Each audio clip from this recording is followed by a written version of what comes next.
The Civic is one of the most important badges in the JDM tuning scene. And this right here, the Honda Civic Type R, is the ultimate Civic. And not just that, it might be the ultimate front-wheel drive car. It has 300 horsepower, it has a manual transmission, it can do 0 to 100 kph in 5.5 seconds, and it sells for 3.18 million pesos. Is it worth your money? Let's find out.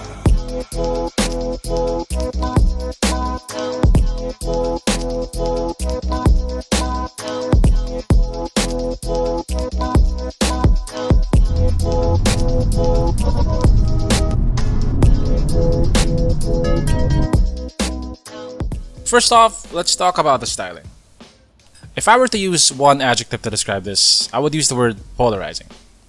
Let's just say that this is not the kind of styling that Jeremy Clarkson would approve of, or anyone who's into very conservative styling for that matter.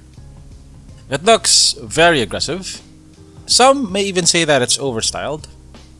But Honda knows their target audience. This is for the younger crowd who want aggressive styling on their cars. And I may not be young, but I get it. I like how it looks. It looks very aggressive. You have fins and ducts everywhere, most of which are functional. The fins on the roof are called vortex generators, and they help channel airflow towards the spoiler. The spoiler is huge, but it's not all for show. It produces 66 pounds of downforce at 124 miles per hour. It has a hood scoop. If you look under the hood, you might think that it's fake, but there's a very small hole there. It doesn't lead to an intercooler or an intake, but it helps cool the engine. The vents on the fenders are legit. It does have an overabundance of fake air vents though, on the front and rear bumpers. It is wider than the regular Civic. Its fenders are flared out. The Civic Type R is a 4-door hatch. You can't get the Civic as a 4-door hatch here in the Philippines, so if you see one, you know that it's a legit Type R and not a Civic with a Type R body kit. The Type R has 3 exhaust tips bunched up together at the center. It looks interesting. Unfortunately, it's pretty quiet for a sports car. So if I were to buy the Type R, the first mod that I would do would be an aftermarket exhaust or a muffler delete.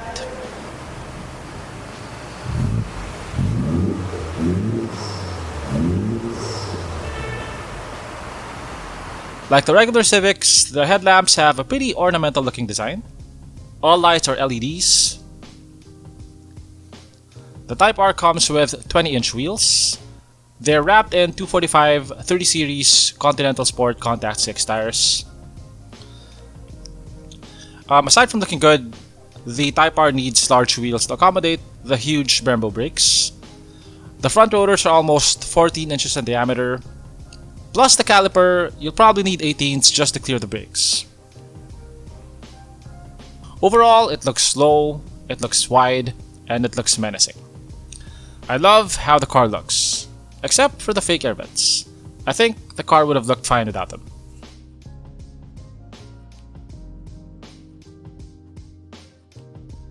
Okay, so this is the interior of the Type R.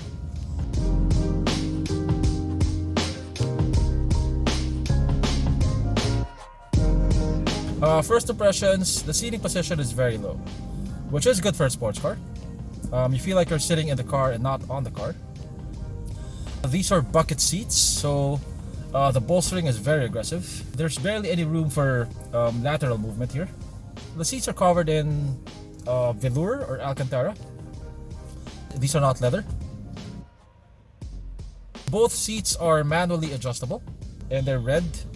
You got a lot of red accents here. We got red accents on the dashboard, on the steering wheel, and of course, it has the red Honda badge, which is something that you would expect on their more sporty vehicles. You get a 6-speed transmission. You got the same infotainment screen as the regular Civics, which is getting pretty small for today's standards.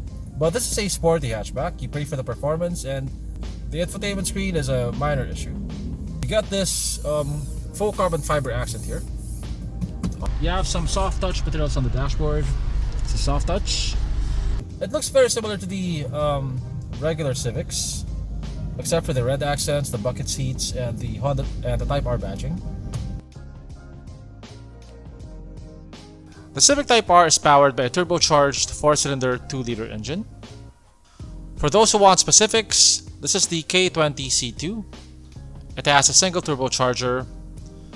The stock maximum boost pressure is 23.2 psi.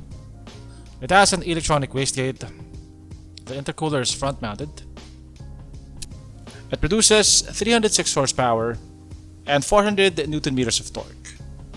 Peak torque comes in at 4,500 RPM, and the peak horsepower comes in at almost the red line at 6,500 RPM. It's the first Civic Type R to get a turbocharger, and that should make it easier to tune. You can easily get an extra 47 horsepower and 103 Newton meters of torque from just an ECU tune with no hardware mods. As for the suspension, it gets McPherson struts at the front and independent multi-link at the back. The car has an adaptive damping system. The car will adjust the stiffness depending on your settings. When you drive it normally, it feels like a normal Civic. Like a normal Civic, there's not a lot of torque down low. I had to feather the clutch going up a steep ramp because the engine would bog down if I let go of the clutch fully. It is a powerful engine, but this is not like a diesel where you can feel the power even at 1,200 RPM. You really have to rev it out to feel the power. But once you do and you get boost, it transforms into a different animal. You can feel and hear the turbo spool at around 3,000 RPM, and the power curve goes up from there. If I were to describe it, you get gradually pushed back into your seat more and more as the RPMs get higher.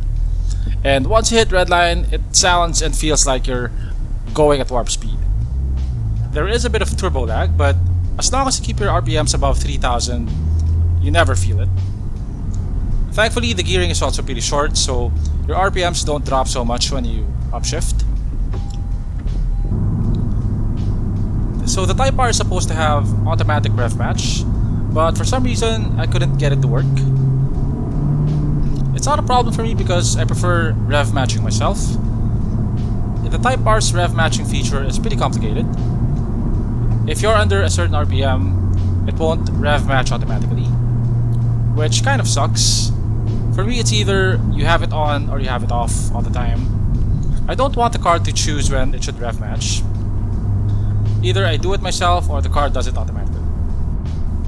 But like I said, I prefer doing the rev matching myself, so even if the auto rev match worked every time, I would still prefer to have it turned off. It may not be faster to do it manually, but I think it's more fun. The steering feels very sharp. The ratio is pretty quick. It is electronically assisted, but it feels weighty. In comfort mode, it's lighter. In Sport Plus mode, it's the heaviest.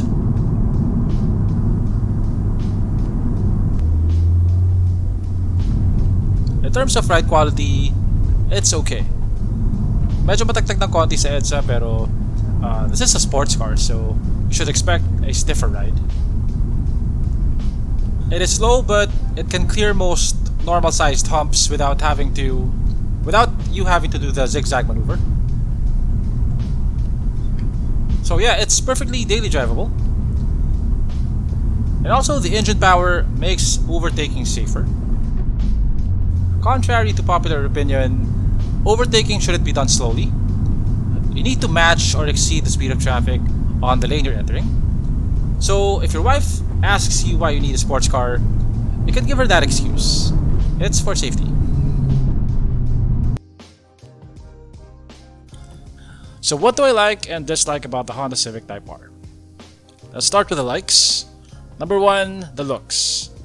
It looks loud, it looks obnoxious, and I like it. Number 2, it's fast. Number 3, it's daily drivable. It's a hatchback, so it's even more practical than a regular Civic. It has 420 liters of cargo space, which is more than some compact crossovers. As for my dislikes, number one would be the exhaust. For a sporty car, it is a bit quiet, but that's something that can be easily fixed with an aftermarket exhaust or a muffler delete. Number two, the electronic parking brake. I would have preferred to have a manual parking brake because you can't do handbrake turns with an electronic parking brake. But then again, it's front wheel drive, so you can't drift it anyway. If you plan to take this on the track, you're not gonna need that handbrake. Number three would be the fake air vents. And I think that's it. Those are all just minor annoyances. Overall, the pros outweigh the cons by a huge margin. So like I said, the Civic is one of the most important badges in the JDM tuning scene. Back in the 90s to early 2000s, it made car tuning or modification attainable to younger kids who couldn't afford sports cars. It was the entry car for a lot of tuners and car enthusiasts, including myself. I had a few EGs, EKs, and FDs when I was in my mid-20s. And up until now, Civics still have a very loyal following. Unlike its competitors, the Civic offered sportier looks, sportier handling, and a lot of upgrade potential. It is one of the most modified cars out there. Up until now, it's not uncommon to see Civic EGs and EKs with over $500,000 worth in mods. And the Civic SIR still sells for almost $500,000. Not bad for a 20-year-old Honda. The Type R is the ultimate Civic. It's the fastest, and it also looks modded right out of the factory. For those who grew up building EGs, EKs, and FDs, and now have $3 million to spare, this is the car to have. Hi guys, this is Ace Caramihan, Sales Manager of Honda Cars. Ace? On behalf of Honda Cars Makati Inc. and Ace Motors, I'm Ace Caramihan, your Sales Manager again from Honda Cars Show. Would like to invite everyone to visit our dealerships. For more inquiries about the Type R, you may contact me or go to your nearest Ayala dealership. Thank you. Thank you.